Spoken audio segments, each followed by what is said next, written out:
Good morning to all of you. My today's topic is part second of the Constitution of India, citizenship. Now we are going to start with Article 5. Article 5 states that citizenship at the commencement of the Constitution. ठीक है. Article 5 Clause 1 is that any person who was born in the territory of India, वो भी citizen of होगा India का. Either of his parents was born in the territory of India. उनके माता या पिता में से कोई एक जो इंडिया की टेरिटरी में बोर्न होगा तो उसे भी सिटीजनशिप मतलब सिटीजन कहा जाएगा इंडिया का. Ordinary resident of India for the last 5 years, पिछले 5 सालों से अगर ऑर्डिनरी रेसिडेंट है इंडिया का तो भी उसे इंडिया का सिटीजन कहा जाएगा. यह आर्टिकल 5 बताता है. Now we are going to discuss article 6 rights of the citizenship of certain person who have migrated to India from Pakistan. ठीक है, जो पाकिस्तान से लोग आए हैं उनके बारे में बताया गया है. ठीक है, उन्हें सिटीजनशिप जो पीपल ठीक है केम टू इंडिया, जो इंडिया में आए हैं पाकिस्तान से बिफोर 19 जुलाई 1948. 19 जुलाई 1948 से पहले जितने लोग आए हैं इंडिया में उन सबको ऐसे सिटीजन ऑफ इंडिया माना जाता है.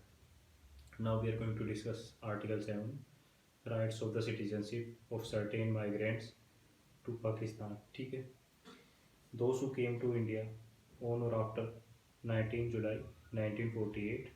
ठीक है, उनको माइग्रेंट्स माना जाता है जो कि पाकिस्तान से आए हैं. ठीक है, now we are going to discuss article 8. Article 8 states that rights of the citizenship of certain person of Indian origin residing outside India.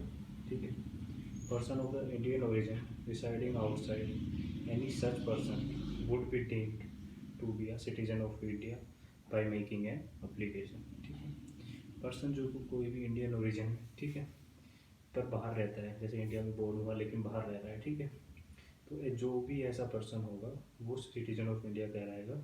ठीक, ये बताया गया. Now article 9 person voluntarily acquiring citizenship of a foreign state not to be a citizen. ठीक है, a person who has voluntarily acquiring the citizenship of a foreign state shall not be deemed to be a citizen of India. The government can take final action. ठीक है, यह इसमें बताया गया है. ठीक, now we are going to discuss. ठीक है, article 11.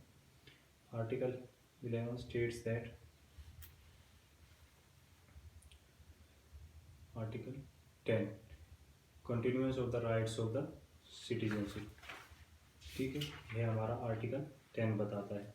यह बताता है every person who is or is deemed to be a citizen of India under any of the foregoing provision of this part shall subject to the provisions of any law that may be made by the parliament continues to be a such citizen. यह हमारा article 10 बताता है कि वो Indian हो.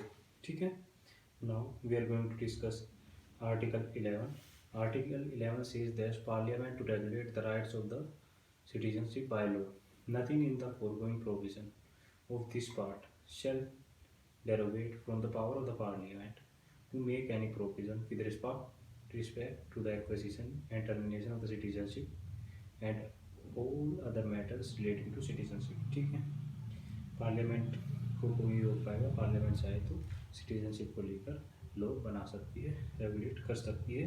यह हमारा section 11 बताता है. ठीक, पार्लियामेंट ने ऐसा किया भी है, कई बार किया है. ठीक है, अमेंडमेंट की है 1986 में की थी, 1992 में की थी, 2003 में की है, 2005 में की है एंड 15 में भी की. And thank you very much. If you like the video please like share and subscribe my channel.